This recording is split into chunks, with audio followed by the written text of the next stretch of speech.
وس دا یو فتنه راوتی دا یو ماحول داسې شروع شو زموږ په دې ملک پاکستان کې په دې کې څه صوبایت شروع شوی دی صوبایت بای زه د خیبر پختونخوا یم دا د پنجاب دی دا د صوبای سند دی او دا صوبای بلوچستان دی دا صوبایت تعصبیت د صوبې تعصب دا شروع شوی دی او کم خلک چې دا فیسبوک او یا چې کم دی دا اخبار ګوري نو دوی ته دې پته وي وس په سند کې د کویټا والا هوټل دی او خلک راغلي دي هغه هوټل یې ولنه سېزلې ولې بای ځکه چې تاسو د بلوچستان یې او مونږ د سند یو مونږ د سند یو او تاسو د بلوچستان یې نو مونږ تاسو دغه هوټل سېزو صرف د نفرت هغه اظهار چې ته بدلته کاروبار نه کوي ته زموږ د صوبې نه فایده نشي وړي نو دا اصل کې فتنه فساد والا خپل خلک کی هغه دا فتنه او فساد جوړي لیکن کم چې عام پبلک دی هغه باندې دینه خبر نه هغه مقصد دې شکار شي دغه شان په کویټا بلوچستان کې هلته چې کله د پنجاب سړی راسي لاړ شي نو دغه فسادیان او شرپسند سړی هغه دغه پنجابي چې کوم دی هغه تکلیف ورکړي سزا ول ورکړي یا وی وجني نو دغه خبره چې کوم دی کله په میډیا باندې راشي میډیا ولا بل رخ ورکړي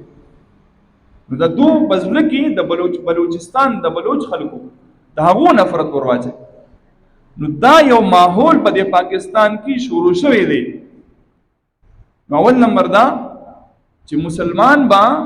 د صوبې په وجه باندې د بلې صوبې سره نفرت نه کوي چې دا صوبه جدا ده نه دا د خلکو د مخلوق بونډري دی دا بونډري چې کومې جوړې شوې دي چې دا د پنجاب دا حدود دي د افغانستان دا حدود دي د پاکستان او د هندوستان دا حدود دي دا تقسیم دا خلکو کړي انسانانو کړي دا د الله تقسیم نه دی دا د الله تقسیم نه دی دا د انسان قانون دی د انسانانو د تقسیم جوړ کړي د الله رب العزت چې کومه بونډري د انسانانو د لپاره مقرر کړي کومه ده هغه دا انما المؤمنون اخوه چې ټول په ټول مسلمانان داسې دي دارونه او خویان دي نو هغه مسلمان هغه د کی پی کې دی که هغه د سند دی که هغه د بلوچستان دی که هغه د پنجاب دی دا ټول زموږ څه دي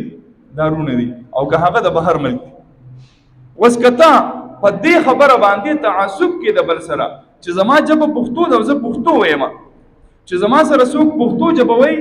داغه سره به زما محبت دي او که څوک پنجابي وای داغه نه به نفرت کوما که څوک سندي وای داغه نه به نفرت کوما که څوک بلوچي وای داغه نه به نفرت کوما که څوک انګلیش وای داغه نه به نفرت کوما که څوک چاینیز وای داغه نه به نفرت کوما نو دا ستاسو د ذهن فتور دی دا کمې دی ستاسو ذهن ستاسو په ذهن کې نقصان دی داغه وجه دا الله رب العزت دا دنیا جوړ کړی داسې ده